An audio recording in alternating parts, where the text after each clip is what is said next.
Who's Back at the Door? Book 4 in the Things That Go Bump in the Night Urban Legends series by J.C. Bratton. Performed by Floor 5 Theater Company.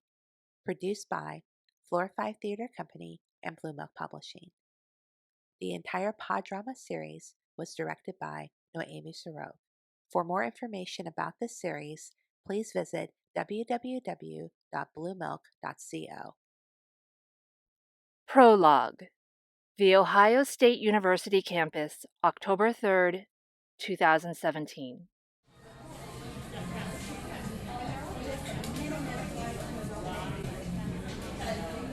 So, Jamie and Mark got back together.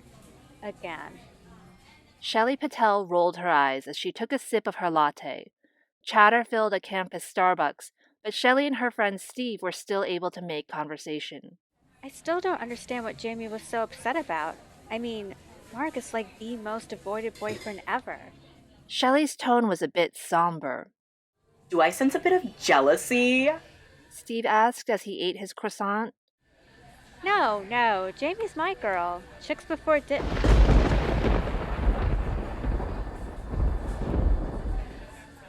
Shoot, I need to get back. I'll see you tonight? Of course. Steve gave Shelley a warm smile as she headed out.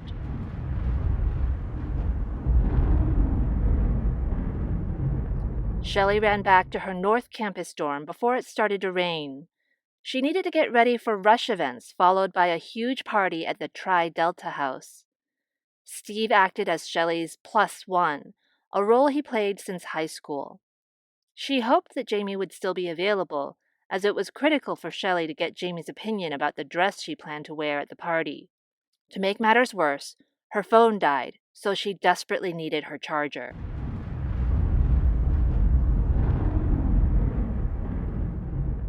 It was a little past 3:30 p.m., and the dorm hallway was dimly lit. There were periodic rumbles from the thunderstorm brewing outside. As Shelley approached room 1138, something didn't seem right. The door was slightly open. That's odd, Shelley muttered. Then she slowly pushed the door. Jamie? There was someone in the room, but it was not Jamie. It was a woman with long, dark hair covering her face and pale skin. She wore a white gown. The woman turned straight to Shelley and growled.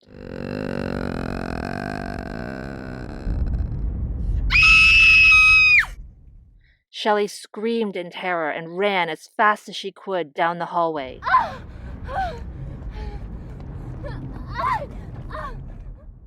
The lights began to flicker, and Shelley could still hear the growling from the woman, as if she was following her.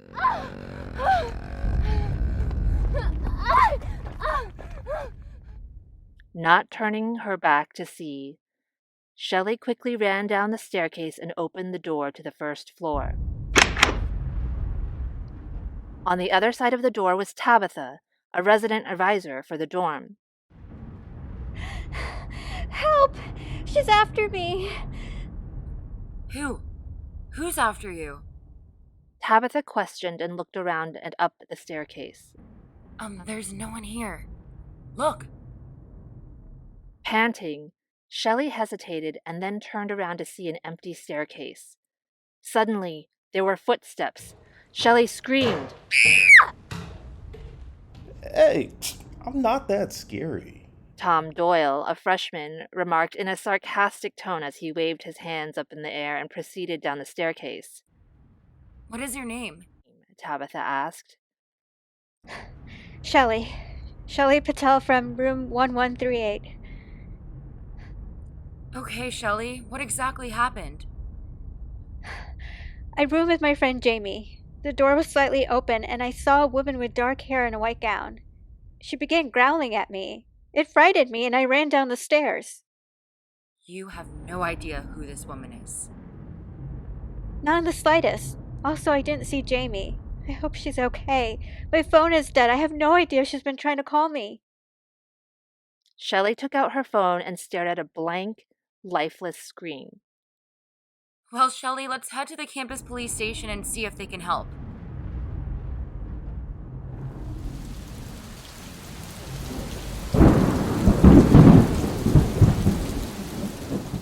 No, Mrs. Wilson. It's rush week. That naked boy in your yard wasn't trying to invade your home. Officer Julian couldn't help but snicker as she overheard her colleague on the phone. As the conversation continued, Shelley and Tabitha entered the office. Hey, Tabitha. What's going on? My name is Shelley Patel. Shelley interjected before Tabitha could speak. I live at Swift Tower, room 1138, with my roommate Jamie Patterson. There was a strange woman who was in our room. She had long, dark hair and wore a white gown. Officer Julian's colleague immediately hung up the phone and gave Shelley an inquisitive look. A woman in white? Shelley nodded nervously in agreement. I'm Officer Scott. So your roommate's name is Jamie Patterson. Long dark hair? Her boyfriend is Mark Stevens? Shelley and Tabitha looked at each other in amazement as Officer Scott spoke those words. I used to work for the county sheriff. I had a mishap that involved Jamie and Mark this past summer.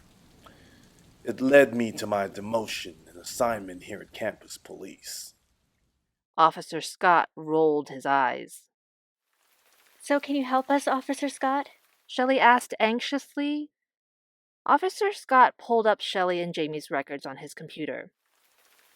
You're at Swift Tower. We have some surveillance cameras. Officer Julian can look through the last 24 hours of footage. While she does that, let's head back to the room. Who knows? Jamie might be back as well.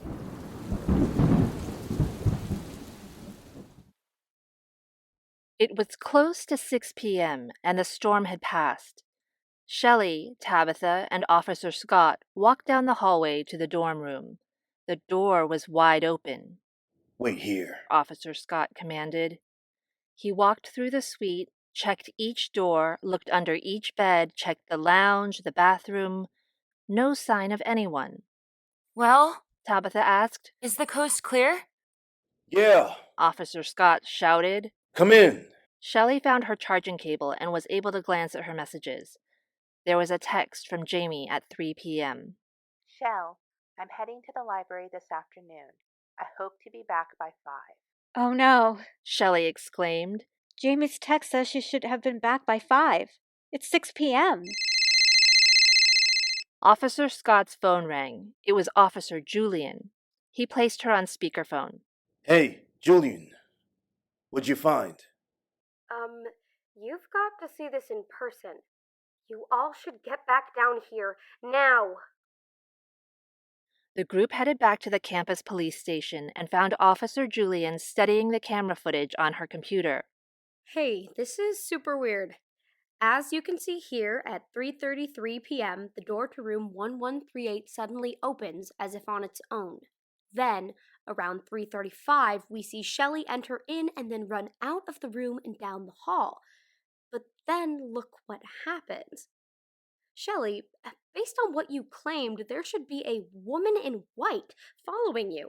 That's not the case. Oh my god. That's Jamie. Clipping from the Columbus Dispatch, October 20th, 2017. Information wanted on the whereabouts of Jamie Ann Patterson, 18, who has been missing since October 3rd. She was last seen leaving her dorm at Swift Tower on the OSU campus. Her roommate, Shelley Lynn Patel, 18, witnessed a mysterious woman present at the time Jamie was last seen. The only sign of potential vandalism was Miss Patel's mirror. It was found with a large crack running diagonally through it. Chapter 1. Present Day. Jamie was gone. After 7 years, Mark finally accepted that fact. Even though the video footage from Swift Tower, Shelley's testimony, and everything Mark had witnessed, the idea that Bloody Mary, a childhood urban legend, was behind Jamie's disappearance didn't sit well with the authorities. In fact, the Waverly County Sheriff's Office, the department that knew Bloody Mary was real, would not assist. This case is not in my jurisdiction, young Mark. Sheriff King said sympathetically. I'm sorry that Miss Jamie is missing, but my hands are tied. Even Jamie's parents were skeptical. With the video footage showing Jamie leaving on her own, and the fact that many young women go missing, they felt it had to have been an abduction. The local television show Missing released an episode on November 18, 2017 that discussed the facts of Jamie's disappearance and featured Mr. and Mrs. Patterson. Jamie is our baby. Mr. Patterson spoke directly to the camera while tears rolled down his face. We need her back home safely. If you know anything about our Jamie, please contact the authorities. We beg of you. There was no mention of Shelley's encounter with the woman in white, and no one dared to bring up Bloody Mary. Things That Go Bump in the Night radio and podcast host Pete Williams, however, suspected it was Bloody Mary all along. There had been an influx of supernatural or paranormal events since the death of Dr. Scott Collier, the scientist from MIT who may have inadvertently opened a portal to another dimension, one in which urban legends were real. Mark, Pete said in a serious tone over the phone one night. I'm receiving reports of very unusual phenomena. A man in a fedora haunting people in their sleep. A set of Japanese dolls that are possessed. Mobile apps that know when you are going to die. Yet, the authorities just want to bury this. When science and convention offer us no answers, might we not finally turn to the fantastic as a possible explanation? Rather than focusing on his schoolwork and internship with the Jet Propulsion Lab at Caltech, Mark spent most of his time chasing leads with Pete. It led to Mark's academic suspension after his sophomore year. Although Mark's parents were not happy about him ignoring his college education, they did their best to support their son and helped fund his travels with Pete. But after 7 years of wild goose chases, even Mark's parents had enough. Mark, we know how much Jamie meant to you, but it's really time to move on. Mark's mom said in a firm tone. These investigations with Pete have to stop. Look, we worked it out with Jamie's dad. He's willing to give you a job at Patterson AI, but this Bloody Mary business has to stop now. Mark thought it over. Maybe they were all right. Maybe it was just time to move on. Shelley worked at Patterson AI in the procurement department. She adjusted back to normalcy. In fact, she blew up at Mark about 5 years prior. Mark, I just can't anymore, Shelley said in a serious tone. Yes, I think I saw something in the dorm hallway that night, but I'm sick and tired of you and Pete bugging me for more details. There's nothing more I can offer you. Please, Mark, move on or get some professional help. Could Mark really move on? What else could he do? He lost his chance at Caltech. His friends thought he was crazy, and his parents were going to cut him off. He could move to Nevada and crash with Pete, but for what result? 7 years and no sign of Jamie. Mark sided with practicality. He took the offer from Jamie's dad. It was a full-time engineering role with a great benefits package and stock in the company. A condition of his employment, however, was that he no longer stay in contact with Pete Williams. I'm sorry, Pete. It's time for me to just move on. Mark told Pete over the phone. But Mark, we're so close. Dr. Paul Yang, the Silicon Valley parapsychologist, may have a lead for us. No, Pete. No more leads. I'm just done. Chapter 2. Ross and Mary Montgomery moved to the San Francisco Bay Area shortly after Jamie's disappearance. Ross received a job offer to join a very prestigious Silicon Valley tech firm. Ross, however, would only take the opportunity if he felt Mary could also benefit. Mary had no issue with moving. In fact, a lot had changed for her. She gained a sense of confidence that she didn't have prior. She grew out of her physically awkward phase and radiated with beauty, both inside and out. Her confidence was also reflected in her schoolwork. She graduated from high school a whole year early. Mary attended UC Berkeley for undergrad and became fascinated with lucid dreaming and parasomnias. Her senior capstone project centered around the research of Dr. Scott Collier and how people may be able to manipulate their dreams.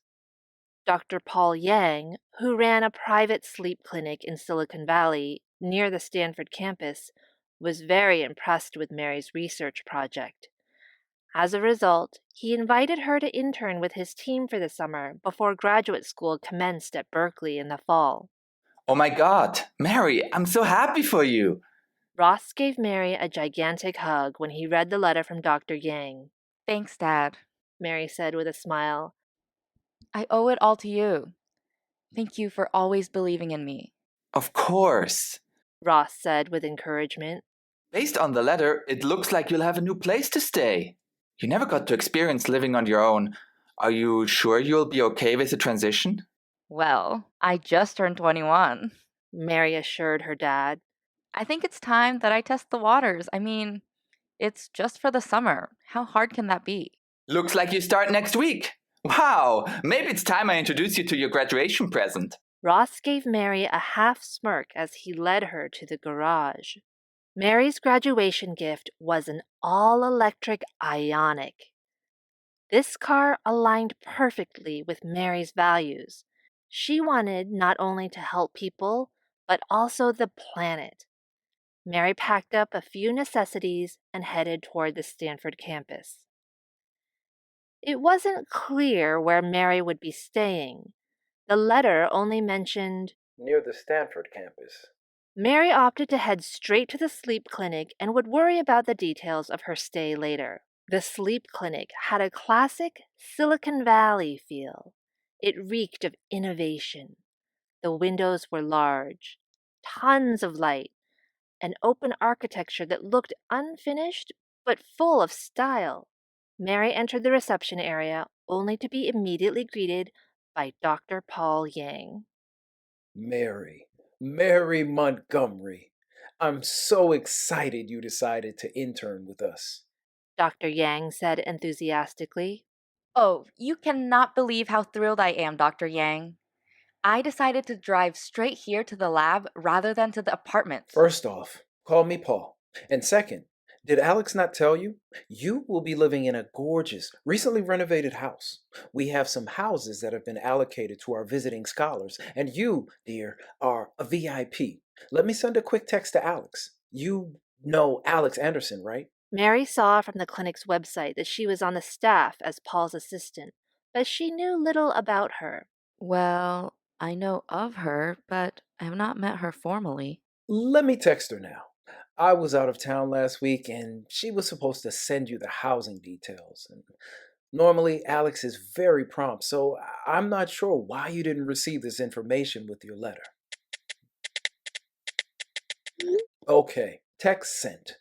Let's get your badge, and then I'll show you where I need your help first. Paul swiped his badge and opened the big glass door entrance into the main part of the lab. Mary's first task, unfortunately, wasn't the one she hoped. Paul assigned her to help sort and file a bunch of papers that came from Dr. Scott Collier's lab at MIT. The boxes sat in the lab for years, but Paul never had the time or patience to go through them all. All the boxes were moved to the third floor, a dimly lit part of the building in stark contrast to the rest of the modern architecture. Mary let out a sigh. Oh well, Mary.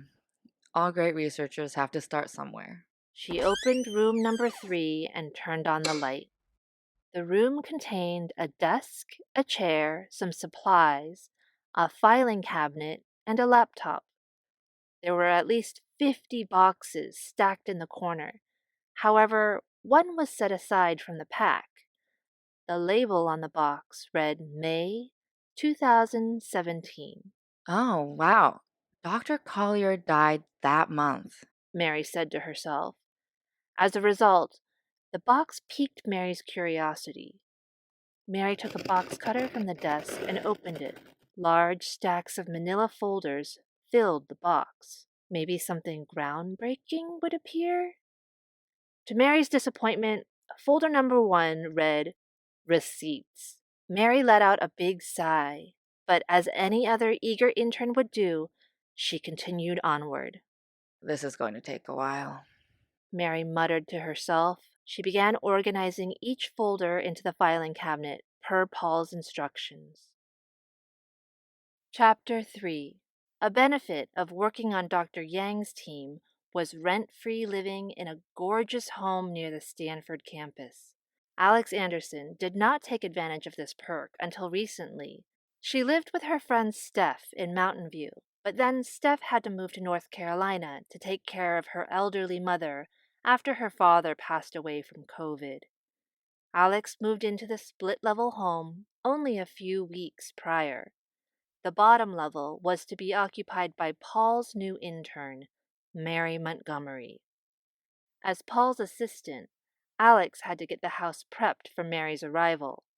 She also needed to send a message to Mary with the details of her stay. A visiting scholar from Ohio State occupied the lower level for a few months and left behind a bunch of items, most of which were going to be donated. Alex had a lot of tidying up to do. In addition, a specific request came from Paul himself. He wanted a video doorbell installed as an extra security measure. Hey, I have absolutely no idea how to install this thing, Alex confessed to her boyfriend, Mike. What? You mean the doorbell camera? Come on, it's a piece of cake. Leave it to me. Mike took out the parts and started assembling the device. Mike and Alex had been dating on and off for the last 7 years. After breakup number 10, they seemed to finally get on the same page. Mike planned on crashing a few days a week at the house, although, technically, Alex wasn't allowed to have sleepover guests due to some line item in the 50-page contract she had to sign. This was the last day Alex would see Mike for at least a few days, as he was slated to work on some long shifts at the fire station. Oh shoot, I missed last night's episode of Things That Go Bump in the Night. And it featured Paul. I'm gonna listen to it, okay, Mike? Mike didn't even hear Alex as he was hyper-focused on the installation. Alex put on her headphones and loaded up the latest podcast episode as she began sorting through the first pile of items to be donated. Welcome to Things That Go Bump in the Night. Pete Williams here, coming to you from the high desert of Nevada. Tonight we have a special guest. It's Dr. Paul Yang, world-renowned psychologist and parapsychology enthusiast. Gosh, Dr. Yang, it's been, 7 years since you appeared on the program? How are you? I'm well, Pete. Very well. Good to hear. Doctor, from what I gather, you left Stanford to start your own clinic. How has that been going? Very good, Pete. Let me first say that I have no ill will towards Stanford. They were very supportive. However, I really wanted to branch out to areas that, let's just say, are unconventional. So it was best for me to separate from Stanford and seek private funding. And that's where Patterson AI came in? Exactly. Alan Patterson, the brilliant robotics engineer turned entrepreneur, has become heavily interested in sleep and the research of the late Dr. Scott Collier. May he rest in peace. I'm curious, Dr. Yang. Do you know what really happened to Dr. Collier that night in Seattle? Not sure why I'm being asked this, but we all know that Scott died in a car accident, and I hate to tell you, Dr. Yang, but that's not the case. Scott was murdered. And you know the murderer, don't you, Alex? No! Babe, I think you're having a nightmare. Mike reached over to wake Alex, as she appeared to have fallen asleep on the sofa. She held a small package in her hand. Mike moved the package onto the coffee table and sat next to her. Mike! It's the man in the fedora! He's back! It was just a dream, Alex. What were you listening to anyway? Mike looked over at her phone and saw the program name on the screen. Things that go bump in the night? You really need to stop listening to that show. Seriously, listen to the episode. Alex changed her audio source to speaker and began playing the episode for Mike. I'm glad you still have your sense of humor, Dr. Yang. I wish you all the best in your research. We'll be back in a moment and we'll take your calls for Open Line Friday. What was I supposed to hear? That's just Pete Williams. Mike gave a perplexed look. But that's not... God, I guess it really was just a nightmare. How long was I out? Well, long enough to have the video doorbell installed. Take a look. Mike tried to lighten the mood. He and Alex walked over to the front door to see the new video doorbell installed and ready to go. Oh, you're a lifesaver. Alex gave Mike a hug and a kiss. It's what I do. Mike winked. I left the instructions on how to install the app and complete the configurations on the kitchen counter. Mike looked at his watch. Ouch. It's 3 a.m., babe. I have to head to the station now. Late shift awaits! Alex watched Mike as he entered his car and drove off. She couldn't shake the nightmare. Something didn't seem right. Alex closed the door and proceeded back to the living room. She noticed the package on the coffee table. Okay, Alex, no more urban legends. Back to reality and junk sorting. She let out a big sigh and grabbed the package. Before Alex could open the package, she heard the doorbell ring. Maybe it was Mike? Alex walked to the door and opened it immediately. No one was there. Alex then heard a woman's voice. It was muffled and seemed to say, "Help." Alex left the door open and walked over to the sofa. The package and her phone were where she left them. Alex listened carefully and heard the woman's voice again, but it was much louder this time. "Help!" It came from inside one of the boxes, a long box that had the word mirror written in red. What in the world is happening? Alex asked herself as she opened the box. She uncovered a mirror with a large crack running diagonally through it. The reflection was not Alex. It was the reflection of a young woman located in what appeared to be a college dorm room. The woman looked familiar. Jamie? Jamie Patterson! Alex asked as her heart raced rapidly. Look out! She's right behind you! Jamie yelled back at Alex. Alex turned around to see a woman with long hair covering her face. She wore a white gown and stared coldly at Alex from the open front door.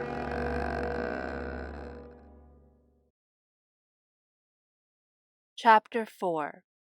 It was 3:33 p.m., and Dr. Yang grew increasingly concerned as he had not heard from Alex after he sent the text message in the morning. He left Mary to sort Dr. Collier's old files, which would take some time. So he decided to pay Alex a visit. Alex, this is Paul. I haven't heard from you. I'm a bit worried and I'm heading over to the guest house now. Please call me back as soon as you get this message. Paul also tried to get in touch with Alex's boyfriend, but his phone went straight to voicemail. There was a massive wildfire that struck Southern California, and a number of firefighters in the San Francisco Bay Area were called in to help. Paul suspected that may be why Mike couldn't be reached.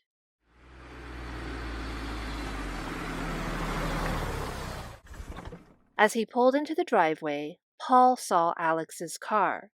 This made him even more uncomfortable. Could Alex be incapacitated? He immediately ran out of his car and to the front door. The door was unlocked. Alex? Alex, it's Paul. Paul entered the home to find items scattered all over the living room. Boxes were opened and the contents poured out as if someone entered the home with the intention of finding something specific. He then heard some rustling near one of the boxes. Good God! Paul shouted as he placed his hand near his heart. It was Elmer, Alex's cat. Paul shook off the momentary scare.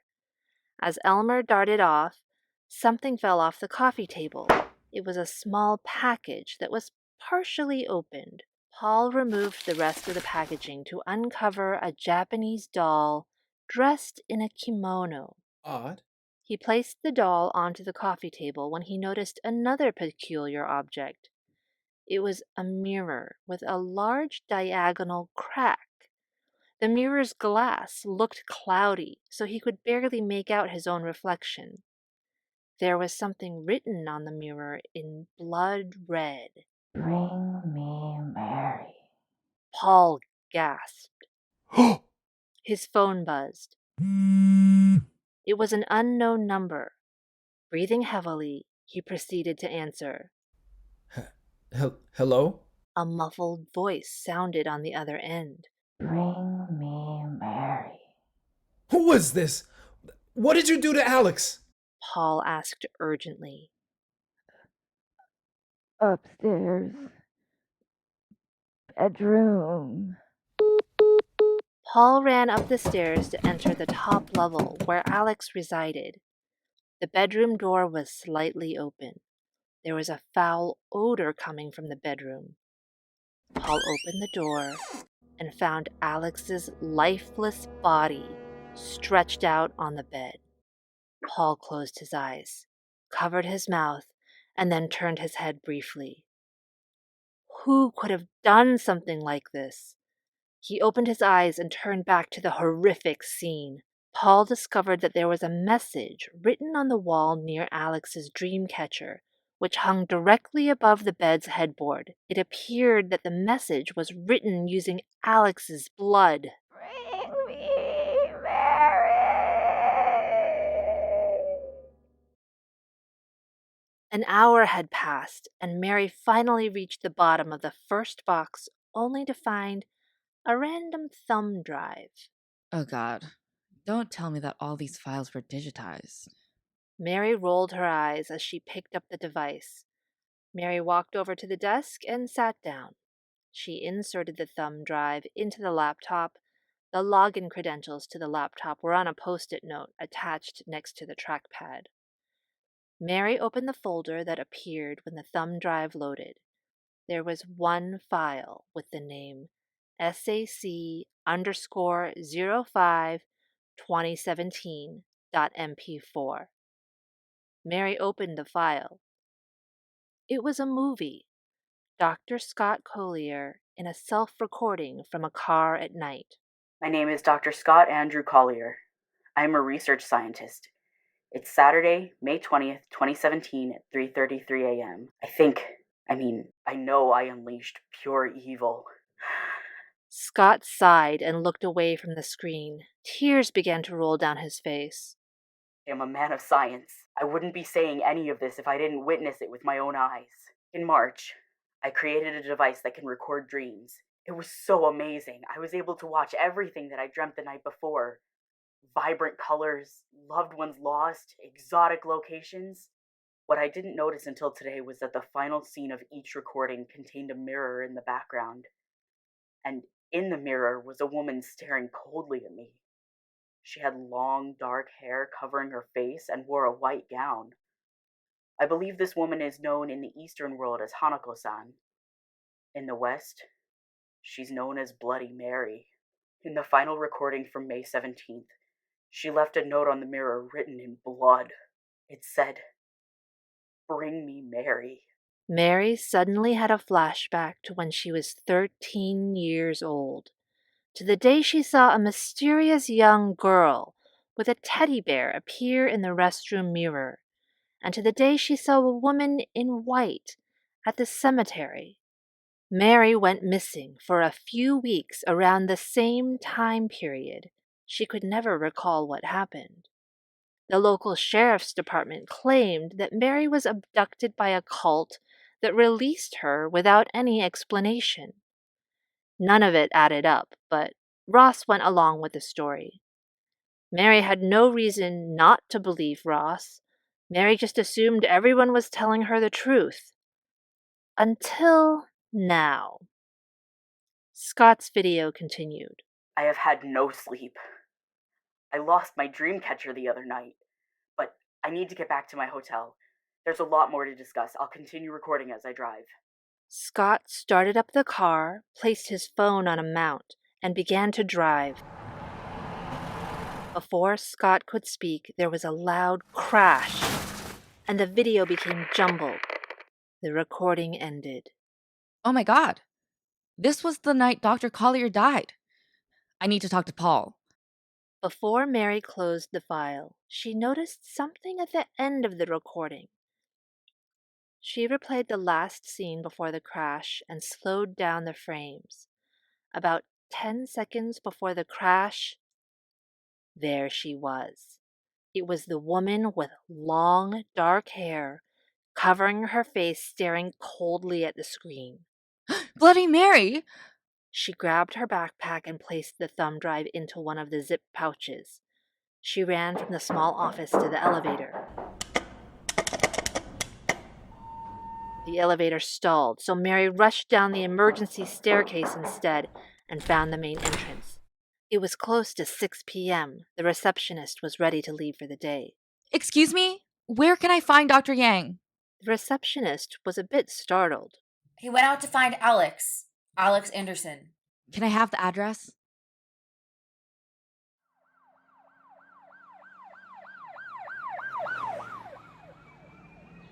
Mary drove to the address that the receptionist provided. There were a number of police cars and an ambulance.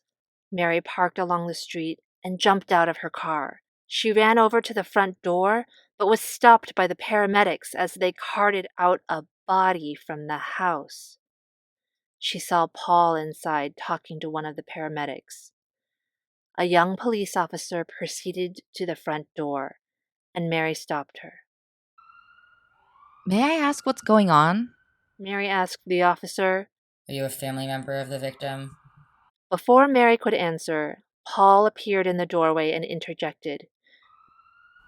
Mary, you can't be here. Something terrible happened to Alex, but this is not the time to talk. But Paul, it's about Dr. Collier and Bloody Mary. She took the thumb drive out of her backpack and showed it to Paul. Where did you find that? Paul's face grew pale as he asked the question. I found it in a box marked May 2017. It was a recording from the night Dr. Collier died, and I was... Mary, come with me. Paul grabbed Mary's arm and walked with her toward her car so they could have some privacy. What's this talk about Scott and Bloody Mary? The thumb drive contains a recording from Dr. Collier the night he died. He said he unleashed pure evil, and, Paul, I saw her. Bloody Mary. She was in the back seat of Dr. Collier's car. Before Mary could continue, a burly man around 40 years old approached Mary and Paul. Did I hear someone say Bloody Mary? Paul and Mary didn't know what to say. The man sensed hesitation, so he introduced himself. I'm Adam. Adam Scott, Homicide Department. Detective Scott displayed his badge. What are your names? I am Dr. Paul Yang. I own this house. This was my company's newest intern, Mary Montgomery. She was scheduled to move into this house today. Wait, Mary Montgomery of Edenvale, Ohio? Yes. How did you know that? I was a deputy assigned to your missing persons case. It's a long story, but I moved out here to the Bay Area as the money and the benefits were much better. Besides, between us, I cannot wait to retire. I get a full pension. Anyway, enough of the small talk. Tell me what happened, Dr. Yang. Just call me Paul, please. I hadn't heard from Alex, and she was one of the most reliable people I know. When I got to the house, it was a complete mess. I received a mysterious phone call from an unknown number that said, "Bring me Mary." What is it? Paul, that's what Dr. Collier said that was on the mirror. It said, "Bring me Mary." Mirror? What mirror, Mary? From Dr. Collier's dreams. Okay, let's back up here. Who is Dr. Collier, and what about this mirror and dream? Detective Scott was lost at this point. Before Mary or Paul could answer, Henry, from Detective Scott's forensics team, ran from inside the house and interrupted the group's conversation. Detective Scott, we have camera footage. Paul, Mary, Henry, and Detective Scott entered the house and walked to the kitchen table where Henry had set up his equipment. Henry sat down and guided the team through his discovery. Seems there was a doorbell camera installed. The username and password details were left behind on the kitchen countertop. It was set up to store recordings in the cloud. It only captured a few minutes, however, as the battery wasn't fully charged and there was no audio. Henry played the video clip. It showed Mike leaving the house and Alex closing the door. That's Mike, Alex's boyfriend. Paul confirmed. Then, about 3 minutes later, 3:33 a.m., it showed Alex opening the door and realizing that there was no one there. Alex walked back into the house and left the door open. Then, a figure walked up to the door. It was a woman wearing jeans and a sweatshirt. She had long, dark hair. Detective Scott gasped. Who is that? Paul asked. It's Jamie. Jamie Patterson. Chapter 5. Mark took a deep breath as he entered a conference room filled with some of the most brilliant minds in machine learning. It was his first week at Patterson AI, and the engineering managers were already impressed with Mark's ability to decipher complex algorithms. He was a problem solver and could always get to the root cause of an issue. Shelley learned of Mark's joining the company and immediately buried all her ill will. It was obvious to most that Shelley had a massive crush on Mark ever since high school. Her loyalty to Jamie, however, kept her feelings in check. Now that Mark seemed to have moved on, Shelley felt that maybe it was her chance. As soon as his meeting ended, Mark found Shelley waiting anxiously outside the conference room. He gave her a warm smile. It was nice to see his old friend again. Hey, want to grab lunch today? Sure, Shell. Let me first catch up on some messages, and I'll join you in the cafeteria. Give me like 10 minutes. Shelley nodded and headed out to the cafeteria. Patterson AI had an open floor plan. No partitions, lots of room for collaboration. It was a casual dress environment and had a Silicon Valley feel to it. There were game rooms, lounges with televisions, tons of snacks, a really great atmosphere. Many of the engineers were heads down with noise-canceling headphones. They were all so passionate about what they were trying to accomplish. Mark sat down at his desk space, which was equipped with 4 large interconnected monitors, transparent displays, and random robotic gadgets. The casual observer could equate it to the comic book hero Tony Stark's lab.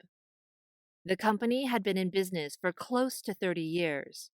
It pivoted over the course of the last few years to focus heavily on personal assistant technology that could relate to you, a digital best friend, if you will.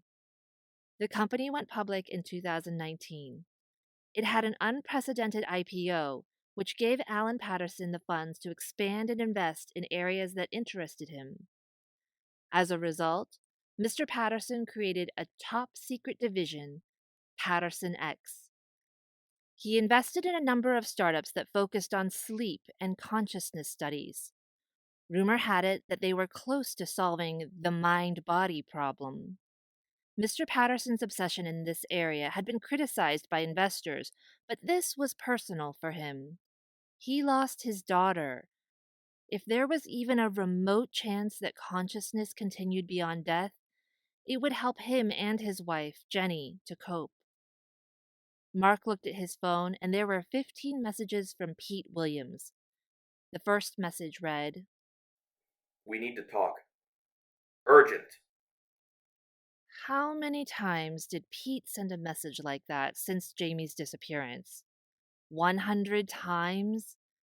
Mark hit the block this sender button and deleted the remaining messages without reading them. It's time to start your new life, Mark thought to himself. He placed his phone and laptop into his backpack and headed over to the cafeteria. Mark grabbed a sandwich and soda and walked over to Shelley. Shelley wore an OSU hoodie and some jeans. She had her long, dark hair tied in a ponytail. Mark didn't realize until just now how pretty she was. She gave Mark the biggest smile as he sat down across from her at the small table. So how do you like it here so far? Shelley asked between bites of her salad. Yeah, it's great. The people are all very nice, and they are having me work on some really cool projects. That's awesome. You can see why people have been calling this place the Midwest Google. Shelley continued the small talk. Are you going to work on your bachelor's degree? Yeah, there's a fast-track BSMS program through OSU that I'm looking into. I just need about 6 months here to get the education assistance for it. It's really great. I feel I can get back on track, you know? That's so awesome, Mark. Shelley took a deep breath and then spoke gently. I hope this isn't too personal, but how are you coping? I know a while back I kind of got angry at you. No, it's okay, Shell. You were right. All those wild goose chases had to stop. We know who took Jamie, but she's been quiet for 7 years. I can't put my life on hold anymore. Mark reached out and held Shelley's left hand. I'm ready to move on. I think Jamie would have wanted that. Before Mark could continue, a man in a lab coat interrupted the moment. He wore a Patterson AI consultant badge. It was Dr. Paul Yang. Mark Stevens, I'm Dr. Paul Yang. I need to talk with you in private. He looked over at Shelley as he spoke the last word. Dr. Paul Yang? The parapsychologist? Yes, Patterson AI is the main investor of my lab in Palo Alto, California. I'm working on an initiative at Patterson X in which I need your assistance. Mark looked at Shelley, and she gave him a shrug. Okay. Let's grab a conference room. Mark said as he stood up and headed off with Paul. Mark led Paul to a small, soundproof phone room where they could talk in private and shut the door. There were 2 chairs and a small desk. Mark and Paul sat down and faced each other. Before Paul could speak, Mark interjected firmly. Look, I know you were friends with Pete Williams from Things That Go Bump in the Night. I already told Pete. I'm done. There have been hundreds of Jamie sightings, and none of them have panned out. Most people are looking for attention, or a slice of the $1 million reward that Mr. Patterson posted. My assistant was murdered. Oh my God. I'm so sorry. Mark replied earnestly. Paul paused for a moment and replied, Thank you. Her name was Alex. Alex Anderson. Wait, wasn't Alex the person who encountered the man in the fedora in her dreams? Yes. How did you know that? Pete. Damn it. He can't keep his big mouth shut. Fortunately, we were able to stop the dream monster. But Our bigger enemy, she's back. How do you know? I know she murdered Alex. Paul reached into his lab coat pocket and handed Mark a Japanese doll. Look at the doll's tag.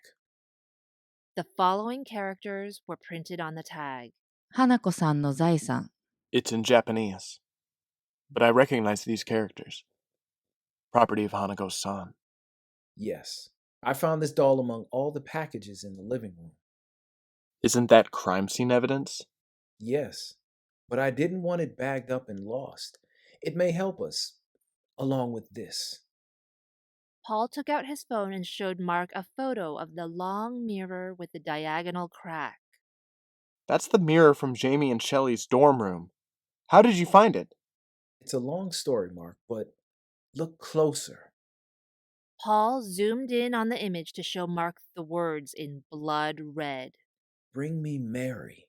Mary? Yes, I think she's looking for Mary Montgomery. Little Mary? Well, I guess she's, 21 now? Yes, she's an intern at my lab. She moved to California in 2018 and is a psychology prodigy. I need your help to understand why she's being targeted. Paul, there are a lot of people named Mary. How do we know it's Mary Montgomery that she's after? I don't, but that's why I need your help. Mark paused and then shook his head. No, Paul. I can't. I'm picking up the pieces, moving on with my life. No one has to know, Mark. I'm recruiting you for Patterson X. Alan has given me free rein to involve anyone I want in the Mind-Body Problem Project. Well, what does this have to do with Jamie? Take a look at this video. It was recorded at the house I own in Palo Alto. I have researchers live there as a company perk. Paul opened the video doorbell footage from his phone. He fast-forwarded to the scene where the woman appeared at the door. Oh my god! That is Jamie! Oh, we saw this before. Back when Shelley saw the woman in white in the dorm room. Exactly. My suspicion is that Hanako-san appears as Jamie on the video. She's doing this to fool us. What are the authorities saying? And did anyone tell the Pattersons? The authorities are baffled. They want to bring in the woman from the video for questioning. There is no direct evidence, no fingerprints, nothing showing Jamie did anything.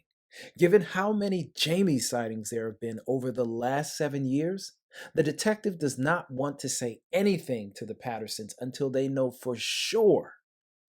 By the way, guess who is the lead on this case?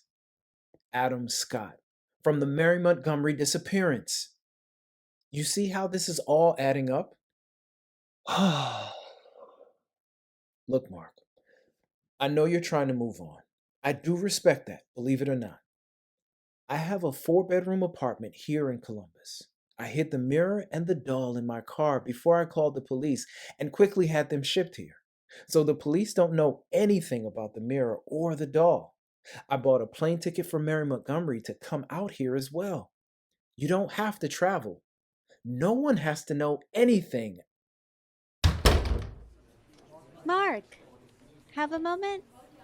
Shelley yelled as she saw Mark leave the phone room with Paul. I'll see you later, Mark. Paul nodded at Mark and left him to talk to his friend. Hey, what's up? Oh, is everything okay? Shelley didn't want to be nosy, but she was always the queen of gossip, ever since grade school. All good. Paul wants me to join his Mind-Body Problem Project. It's actually really awesome. Unfortunately, I'm under a strict NDA. He wanted to go over that and have me sign it. Shelley knew Mark well enough to tell when he was stretching the truth, but she didn't want to create any tension, especially since there was a hint that Mark may be interested in her beyond friendship. Okay, well, I was wondering, a group of us are going out for some drinks after work. Want to join us? Oh, I'm so sorry. Paul wants to get started ASAP. Can I take a rain check? Mark saw the disappointment on Shelley's face. He reached over to her and gave her a hug. Hey, I'll see you on Monday. We'll have lunch, for sure. And if I can squeeze in some time next weekend, would you like to see a movie? Shelley's mood changed immediately. Yes, I would love that. Okay. Think about what you want to see. See you Monday. Mark walked away from Shelley and immediately turned his focus to everything Paul discussed. Bloody Mary, we are gonna silence you. For good. Chapter 6. You are going where? Ross Montgomery gave Mary a stern look as she began packing. Dr. Yang needs me to go to Columbus for a project with Patterson X. We may have a breakthrough with the mind-body problem. Mary stretched the truth a bit as she didn't want her dad worrying. But, Mary, Alex Anderson was murdered. She was murdered in the house you were going to stay at. I mean, what if you are in danger too? Ross sat down on Mary's bed as he watched her pack. Mary paused for a moment. It was finally time to get the truth from Ross. Maybe I am in danger, Dad. Maybe Bloody Mary wants to capture me again. What? What are you talking about, Mary? You heard me, Dad. I was missing for 2 weeks. I wasn't taken by a cult, was I? I need to know the truth.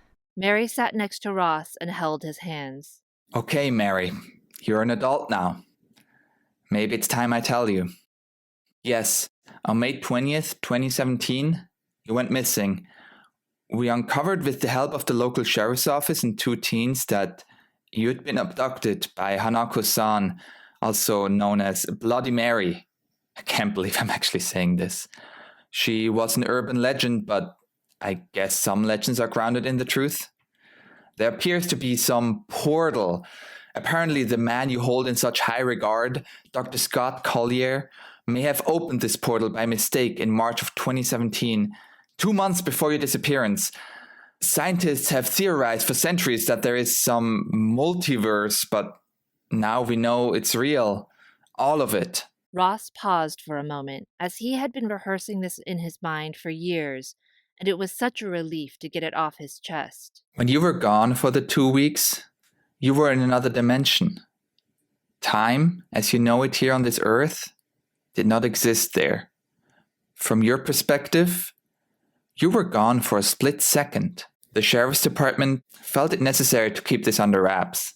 If word got out, it would change the course of humanity. They didn't feel people were ready for this revelation, so it was best to stay silent and make up the story about the cult. Mary hugged Ross. Thank you, Dad, for being honest with me. I still don't remember anything that happened when I was in this other dimension. In a way that may be a blessing in disguise. Who knows what Hanako-san had in store for me? Mary shivered, thinking about it. Don't worry, Dad. I promise to stay safe while I'm away. I'll leave you my address and we'll have my phone with me at all times. Mary gave her dad one more hug. You have a good head on your shoulders, and I trust you. But please, Mary, come back home safely.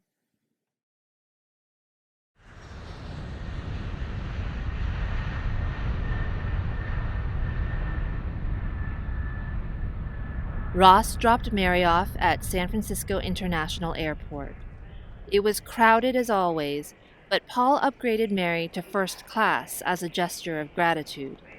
As a result, she was able to make her way through security quickly. Mary parked herself at a table where she could use her laptop as she waited for her boarding group to be called. As she waited at the gate, Mary couldn't help but notice a peculiar-looking man who seemed to be watching her. He was Caucasian, average height, and had thick gray hair. He wore a dark turtleneck shirt and gray slacks. He sat at one of the chairs facing Mary's table. The man looked down at his phone and periodically glanced over at Mary. Mary wasn't sure what to think at this point. Was he just some creepy old guy? But, oddly enough, he seemed somewhat familiar. At least I'm in a public place. Mary reconciled to herself. She put on her headphones and attempted to block him from her mind. About 10 minutes had passed, and Mary garnered some courage to look over to where the man was sitting. But he was gone. First-class passengers, get ready to board. The announcer called out Mary's boarding group. She quickly gathered up her things and headed to the line. Periodically, Mary turned her head and looked around, but there was no sign of the stranger.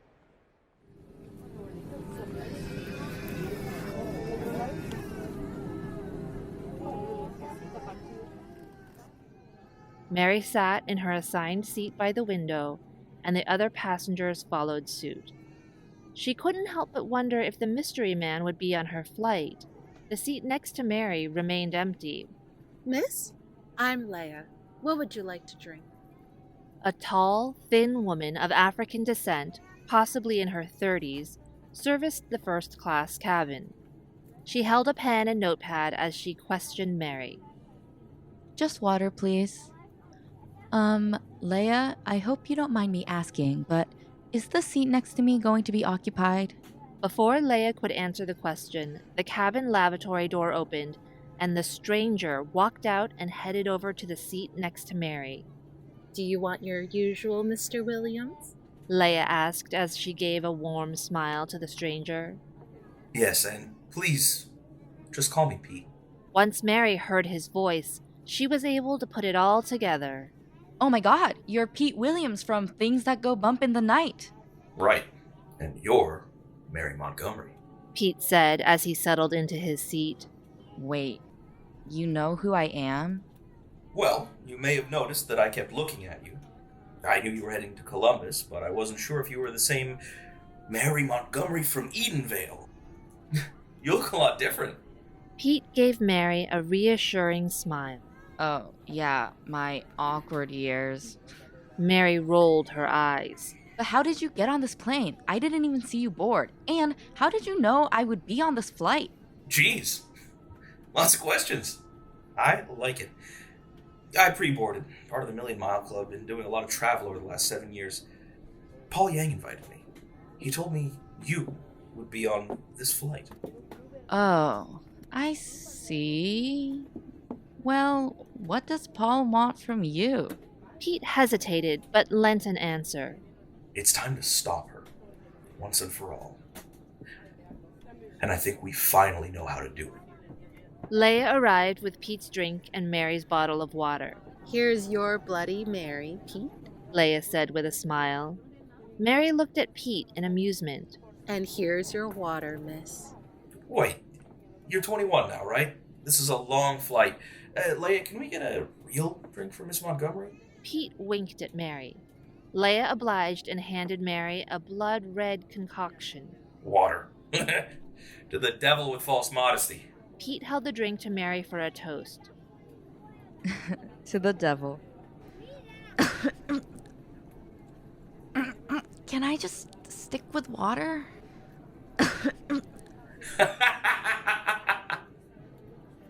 Over the course of the flight, Pete briefed Mary on the search for Jamie. 7 years of dead-end leads. I was ready to give up on the search, but then I heard from Paul. Terrible what happened to Alex. But this is the break we've been looking for. Pete, did Paul tell you about Dr. Collier's video? Whoa, what video? Mary grabbed her backpack and pulled out the thumb drive, headphones, and laptop. Pete watched the video in dismay. Bring me Mary? Yes, but that's not everything. Slow down the last 10 seconds and tell me what you see. I don't see anything, Mary. What? It should be right here. Mary looked shocked as there was nothing but static. Chapter 7.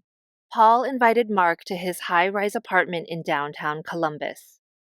Although Mark agreed to assist, he resolved that this would be the last time. Mark's future looked bright, a great gig at Patterson AI, a chance to further develop his relationship with Shelley. As much as he loved Jamie, it was time to close this case for good. Mark took the elevator up to the 12th floor. Classical music played as multiple people made their way on and off. Mark finally reached the top floor. He walked over to apartment 1287 and rang the doorbell. A familiar young woman opened the door. Mark, it's been forever. Mary Montgomery greeted Mark with a warm smile. Come on in. Mary? Mary Montgomery? Wow. As he entered the apartment, Mark was taken aback by how different Mary appeared from when he last saw her. She was radiant and confident.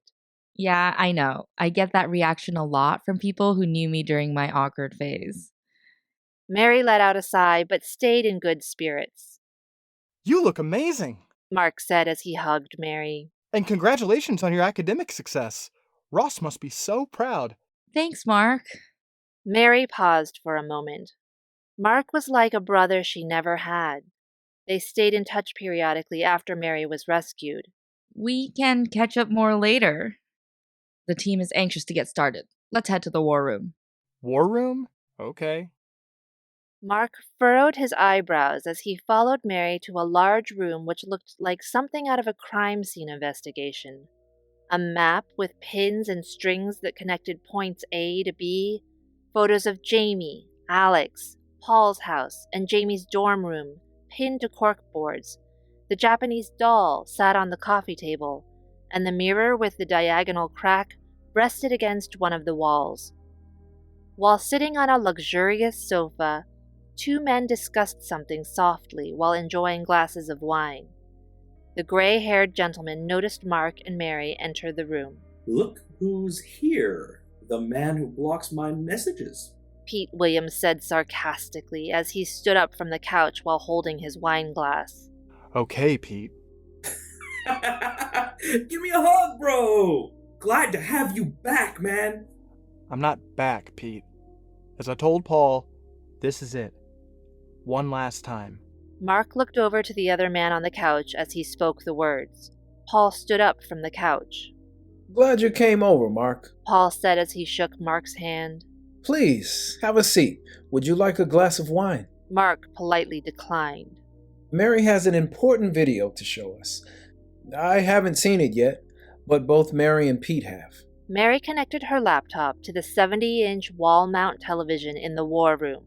To give you some context, Mark, we are about to show you a video from Dr. Scott Collier, the night of his death. How were you able to get a hold of that? Mark asked as he sat on one of the couches in the room. I found it in a box back at Paul's lab in Palo Alto. Brace yourself, it's disturbing. Mary loaded the video, and Mark and Paul watched as Dr. Collier explained the portal, unleashing evil and the connection to Bloody Mary. When the end of the video loaded, Mark noticed something odd. Wait, there was something in that last frame. Can you rewind, Mary? Yeah, I thought I saw something too, but it wasn't there when I showed this video to Pete on the airplane. Mary slowed down the last few seconds, but this time it wasn't Bloody Mary. My God, that's Jamie. Pete's jaw dropped. Looks like she's saying something. Can we make it out? Help. I think she just said help. Mary paused the video. Wait, when I was at Paul's lab, I saw Bloody Mary in this final frame, and she said, "Bring me Mary." And now we're seeing Jamie Patterson asking for help? What does Bloody Mary want? And what the hell is going on? None of this makes sense. Actually, it does. It makes perfect sense. A portly man with a gray beard entered the room. He wore a buttoned shirt and tan slacks. He slowly removed the hat from his head. Sheriff King? Mark shouted in amazement. The sheriff acknowledged Mark with a friendly nod. The redneck Fox Mulder is back. I thought you weren't allowed to help us with Jamie's disappearance. Pete asked curiously. Yes and no. As of today, I'm no longer Sheriff King. You can now call me Detective King. I retired from Waverly County and now work as a private investigator. An old friend, Detective Adam Scott, gave me a call and said you all were stuck. So Paul here told me about this meeting place, gave me an entrance code, and here I am. Well, welcome to the investigation, Detective King? Mary said with a smile. So, why does all this make sense to you? Kids, let's all sit down and get comfortable. It's time to go back to May 20, 1904, the night Mary Hunter disappeared. Chapter 8 Edenvale, Ohio, May 20th, 1904. You go up to the attic right now, young lady. Mary Hunter was sound asleep when her mother yelled at her. Rosa Hunter Patterson had a difficult time sleeping, which was usually the case when her husband, Elias, was up late working. Rosa went into the kitchen and noticed her favorite teacup was broken. She assumed it was Mary's fault, as Mary had been swinging her new doll around the kitchen that evening. The doll was a gift from Elias. He found the doll one day when he was cleaning the attic. It was exquisite. Dressed in a kimono, it was most likely handcrafted in Japan. He cleaned it up and gave it to Mary for her 13th birthday. I call her Little Mary. Elias mused as he handed the doll to his stepdaughter. I love it! Mary said enthusiastically and hugged Elias. Rosa watched from the kitchen while the two were celebrating. Rosa was angered each time she saw Elias grow fonder of Mary, some sort of deep-rooted jealousy and fear. No, I don't want to go up there, Mother. It's scary. Mary screamed back at Rosa. Rosa grabbed Mary by the arm and dragged her out of bed. Mary held onto her doll as tight as she could while Rosa forced Mary down the hall and up the stairway. Rosa knew that Mary had a fear of the attic.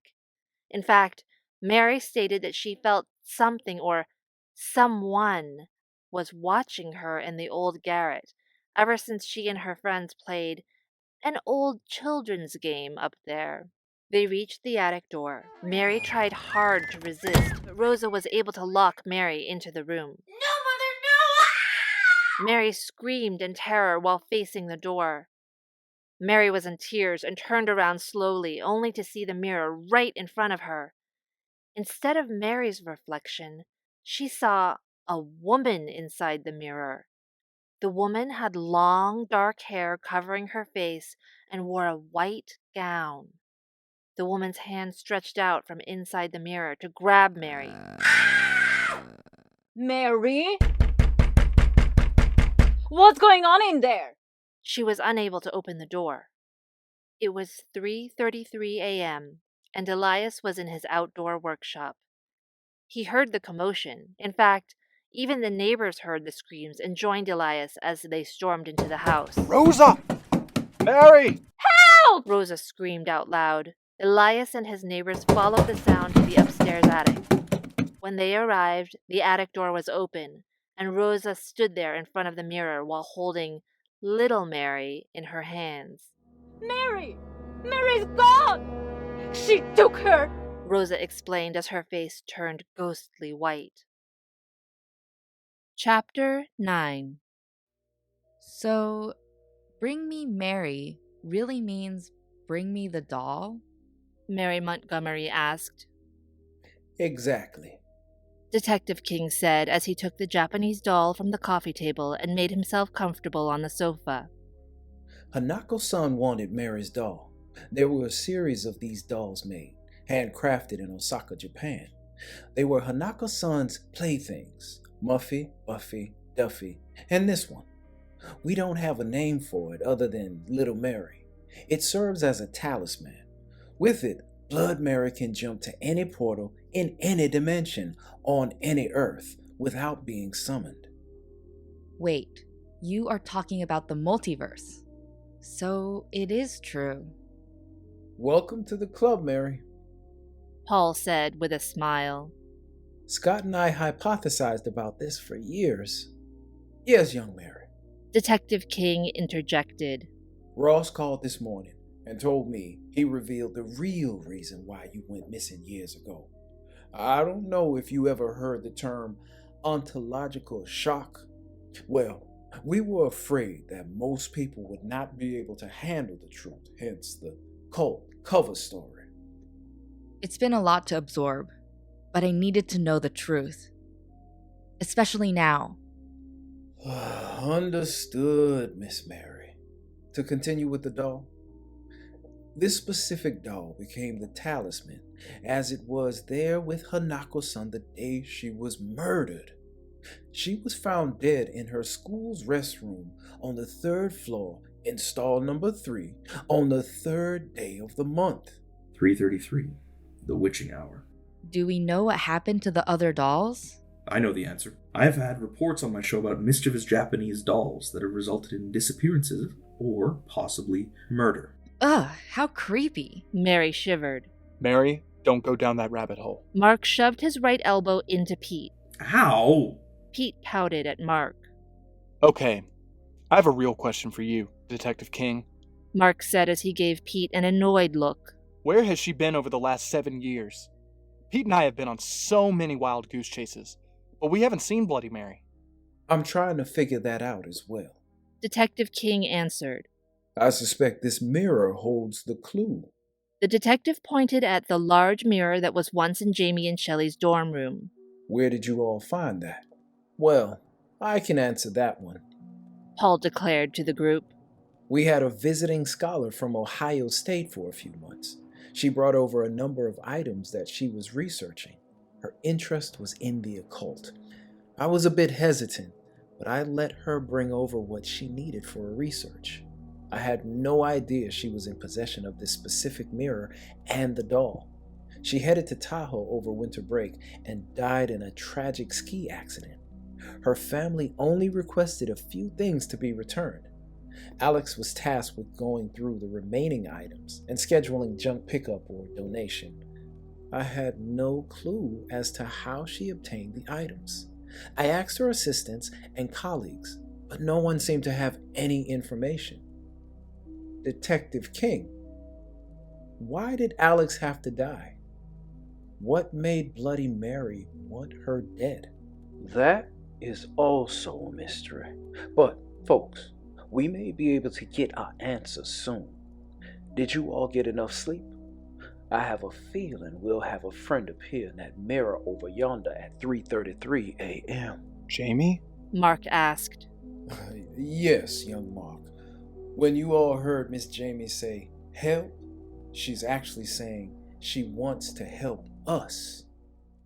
Mary, Paul, and Pete decided to take quick naps while Detective King and Mark continued to talk.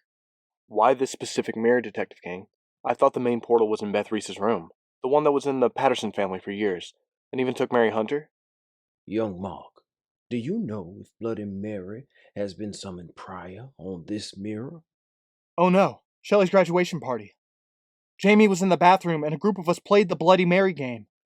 Oh God, it's all our fault. Don't blame yourself, young Mark. You didn't know. We'll get to the bottom of it. It was 3:33 a.m. and the group gathered around the mirror. What can we expect? Paul asked. Soon, we should have a glimpse into where Jamie has been captured. Let's hope she's there and in a safe space to talk with us. As Detective King finished his sentence, the mirror changed from being a reflection of the war room to a window into Jamie's dorm room. It appeared almost exactly how she and Shelley decorated it. Hello, Miss Jamie? Detective King asked the mirror. Sheriff King? A young woman's voice called out. Is that you? Yes. Oh, yes it is. I go by Detective King now. Is that you, Miss Jamie? Suddenly, in front of the mirror, Jamie Patterson appeared. Mark recognized her immediately. She was wearing the exact same outfit she wore on their final video call that fateful day in October 2017. She was as beautiful as ever. Jamie, I'm here too. Mark couldn't help but reach out. Mark? Mark? I can't see you. The mirror is foggy. I can hear you and Detective King. Who all is there with you? Miss Jamie, we have myself, Mark, Mary Montgomery, Pete Williams from Things That Go Bump in the Night, and Dr. Paul Yang, a parapsychologist. We're all here to help. I don't have much time. I don't know when she's going to come back. I know you all probably have tons of questions, and I want to help. Jamie shouted back to the team behind the foggy mirror. Yes, we do have some questions. First, Jamie, are you hurt or injured? I am not hurt. In fact, the woman in white, I've been told not to use the other name, needs me alive. When traveling outside the mirror, she has to project as someone in human form. I agreed for her to use me if it meant protecting all of you. That's probably why she's been silent for over the last 7 years. Pete declared. 7 years? I feel as if I've only been here a few hours. Yes, Jamie. Pete interjected. Time, as we know it here on Earth, is a construct that may not exist in your new reality.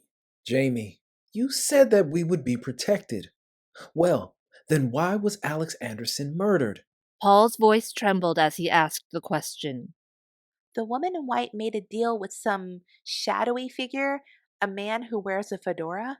Oh my God! Pete said as he and Paul looked at each other. The man who haunts people in their sleep. He wanted her to obtain Alex's dream catcher so he could take her soul in her sleep. In exchange, he promised to lead her to a Japanese doll. It's a special doll she had as a child. He told her it was located in the house in which Alex was staying. The woman in white can only stay in human form for a short period of time. She searched frantically but was not able to locate it. Enraged, she didn't complete her deal with the man in the fedora. Instead, she sought revenge. The woman in white murdered Alex. So sorry for your loss. She seemed like a wonderful person. Jamie said with deep sympathy. Thank you, Jamie. Paul replied. Well, Miss Jamie, we acquired the doll. However, the woman in white stayed long enough to use your image on camera. The police are suspecting you in the murder of Alex Anderson. I guess it serves me right for making a deal with the devil. No. Don't blame yourself. Look, this may actually be my fault. Mark confessed. No, young Mark. Detective King attempted to stop him. No! She needs to hear this. Hear what, Mark? The night of the graduation party, at Shelley's, when you went to the bathroom, a group of us played the game. We summoned the woman in white through this very mirror. This is all my fault. No, Mark. It's not your fault. You couldn't have known. This woman is evil. She finds a way to get what she wants. Jamie, it's Mary Montgomery. I am forever grateful for you, Mark, and Detective King for all your help in my safe return. I owe you so much, Jamie. What can I do to help? That's very sweet, Mary. But I think there's only one way to end this. Please, hand me the doll so I can destroy it. And then close this portal for good.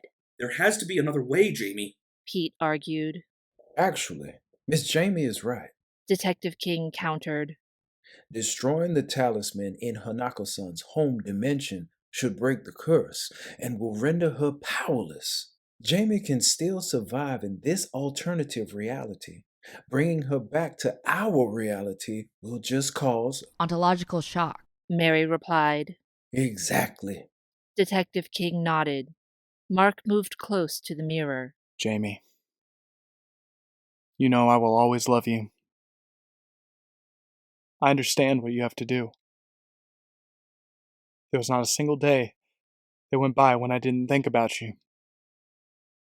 But knowing that you will be safe, even though we'll be apart, will make me happy.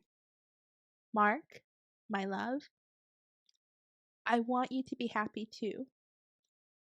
You have a great support system there. It's my time to do something greater than myself. Be sure to tell my parents that I love them. Jamie reached her hand through the mirror. Tearfully, Detective King handed the doll to Jamie. When I shout out to you, crush this mirror immediately. She's going to come back here soon. She will be able to sense that I have the doll. Get ready. Paul had several sledgehammers ready, as he suspected that at some point the mirror would need to be destroyed. He, Pete, and Mark stood on guard as they waited for Jamie's signal. Jamie waited patiently in her room, as she listened for Bloody Mary. She opened the dorm room door, and the hallway lights began to flicker. A shadowy figure proceeded down the hallway. It began moaning. It was the woman in white.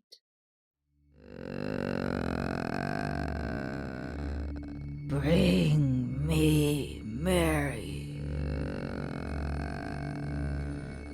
Bring me Mary. Come and get her! Jamie ran back into her room and stood on top of her desk. As Bloody Mary entered, Jamie had one hand on the doll's head and the other ready to rip it off its body. Not my Mary! Yes, it's time to die, bitch! Jamie ripped the doll apart and yelled to the mirror. Destroy it now! Paul, Pete, and Mark heard Jamie's signal and immediately smashed the mirror.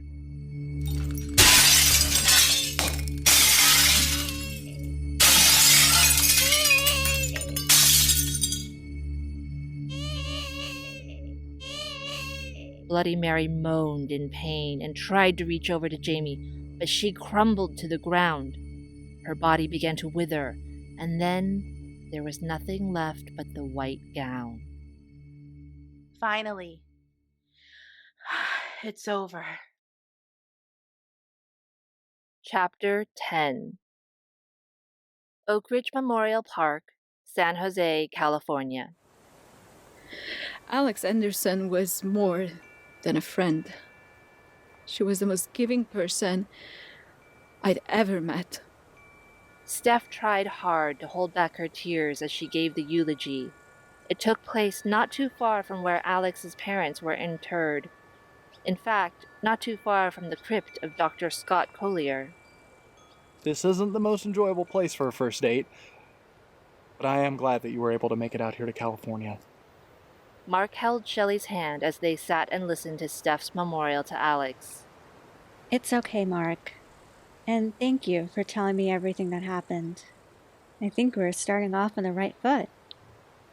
Shelley smiled and rested her head on Mark's right shoulder.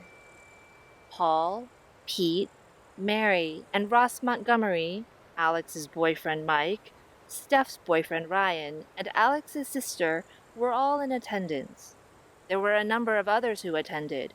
Former colleagues, Ed from the thrift store that Alex frequented, and a young, beautiful woman wearing a large hat. Once the service concluded, a few of the guests gathered around the garden near the mausoleum to catch up and have some drinks and light snacks. Hey, Paul. Did you take Alex's dream catcher? Pete whispered into Paul's ear and then sipped a glass of wine. I picked it up from Detective Scott before the memorial service. Paul patted his blazer pocket to indicate that the dream catcher was safe and sound. Although it was a beautiful day in San Jose, it was quite windy. The napkins on the snack table began to fly away. I'll grab them. Paul yelled as he attempted to rescue the napkins. As he turned, he accidentally bumped into the woman in the large hat. She had the most piercing green eyes. It caught Paul off guard. Oh, excuse me, miss. It's okay. A bit crowded. I was just leaving. Well, thanks for coming. Paul watched as the stunning woman left for her rideshare, a red Tesla Model X. Wowza. Who was that? Pete asked Paul as they watched the Tesla leave the memorial park. I have no idea. I think Mary was in charge of the guest list. Paul walked over to Mary and asked, Hey, who was that woman in the large hat? Oh, let me check. Mary unlocked her tablet to browse the list. I think her name was Genevieve. What? Oh shit, check your jacket pocket.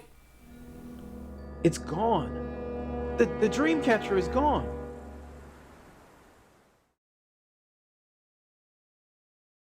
Patterson AI Headquarters, Columbus, Ohio.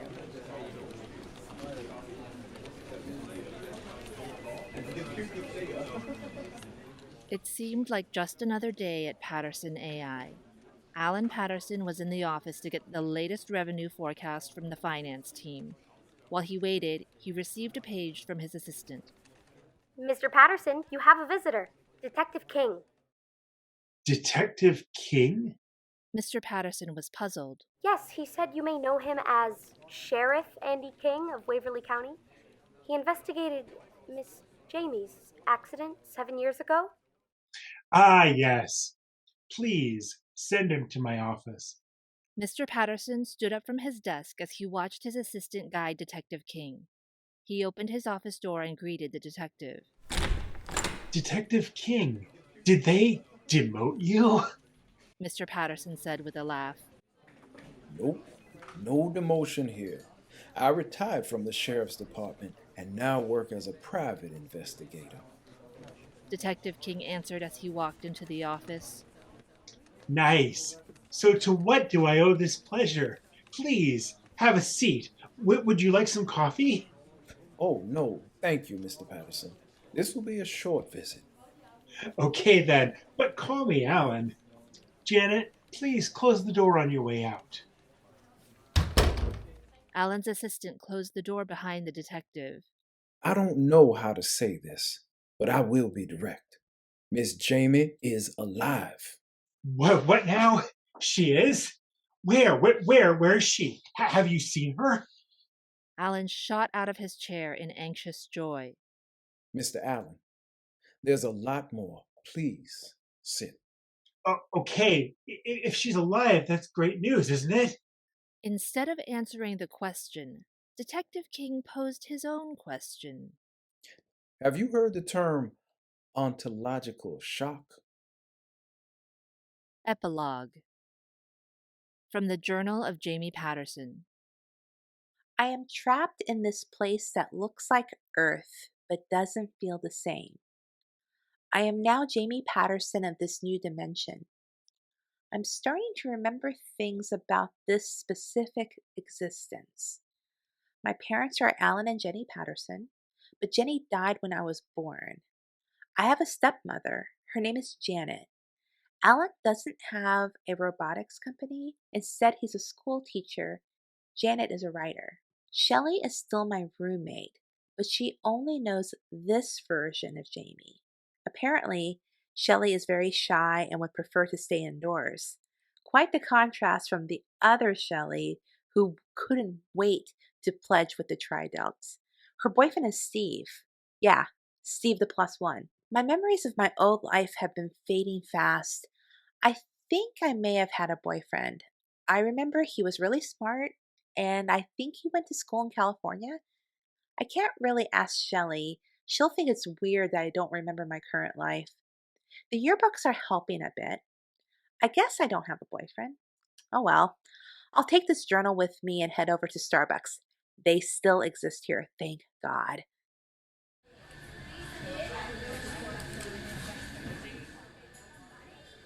I walked over to the campus Starbucks. The young man who took my order was very nice. His name tag said his name was Mark. He was tall and had sky blue eyes.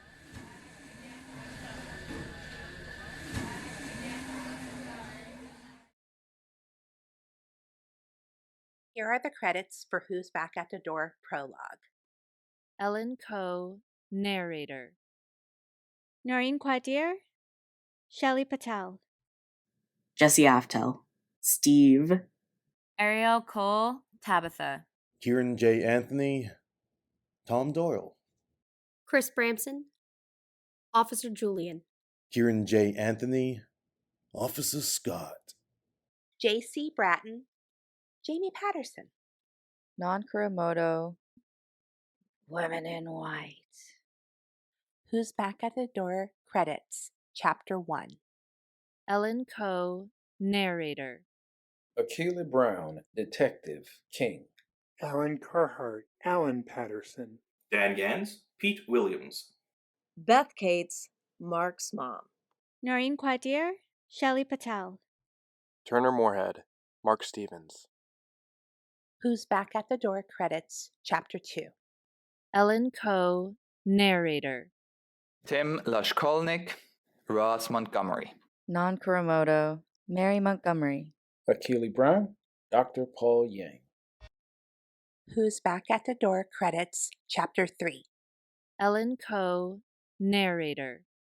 Ellen Coe, Alex Anderson. Kieran J. Anthony, Mike. Dan Gans, Pete Williams. Akili Brown, Dr. Paul Yang. Jesse Aftel, the man in the fedora. J.C. Bratton, Jamie Patterson. Non Kuramoto, Women in White. Who's Back at the Door, Chapter 4 credits. Ellen Coe, narrator. Akili Brown, Dr. Paul Yang. Han the Cat. Elmer. Non Kuramoto, Women in White. Non Kuramoto, Mary Montgomery. Jesse Aftel, Dr. Scott Andrew Collier. Ariel Cole, receptionist and female officer. Kieran J. Anthony, Officer Scott. Tim Lushkolnik, Henry. Who's Back at the Door, Chapter 5 credits. Ellen Coe, narrator. Noreen Quadir, Shelley Patel. Turner Moorhead, Mark Stevens. Akili Brown, Dr. Paul Yang. Who's Back at the Door credits, Chapter 6. Ellen Coe, narrator. Tim Lushkolnik, Ross Montgomery. Non Kuramoto, Mary Montgomery. Maria Isabella Rojas, gate announcer. Maria Isabella Rojas, Leia. Dan Gans, Pete Williams. Who's Back at the Door credits, Chapter 7. Ellen Coe, narrator. Non Kuramoto, Mary Montgomery. Turner Moorhead, Mark Stevens. Dan Gans, Pete Williams. Akili Brown, Dr. Paul Yang. J.C. Bratton, Jamie Patterson. Akili Brown, Detective King. Who's Back at the Door credits, Chapter 8. Ellen Coe, narrator. Noemi Sharog, Rosa Hunter Patterson. Ariel Cole, Mary Hunter. Turner Moorhead, Elias Patterson. Who's Back at the Door credits, Chapter 9. Ellen Coe, narrator. Non Kuramoto, Mary Montgomery. Turner Moorhead, Mark Stevens. Dan Gans, Pete Williams. Akili Brown, Dr. Paul Yang. Akili Brown, Detective King. J.C. Bratton, Jamie Patterson. Non Kuramoto, Women in White. Who's Back at the Door credits, Chapter 10. Ellen Coe, narrator. Noemi Sharog, Steph. Turner Moorhead, Mark Stevens. Noreen Quadir, Shelley Patel. Dan Gans, Pete Williams. Akili Brown, Dr. Paul Yang. Non Kuramoto, Mary Montgomery. Noemi Sharog, Genevieve. Chris Bramson, Janet. Alan Carhart, Alan Patterson. Akili Brown, Detective King. Who's Back at the Door, Epilogue credits. Ellen Coe, narrator. J.C. Bratton, Jamie Patterson.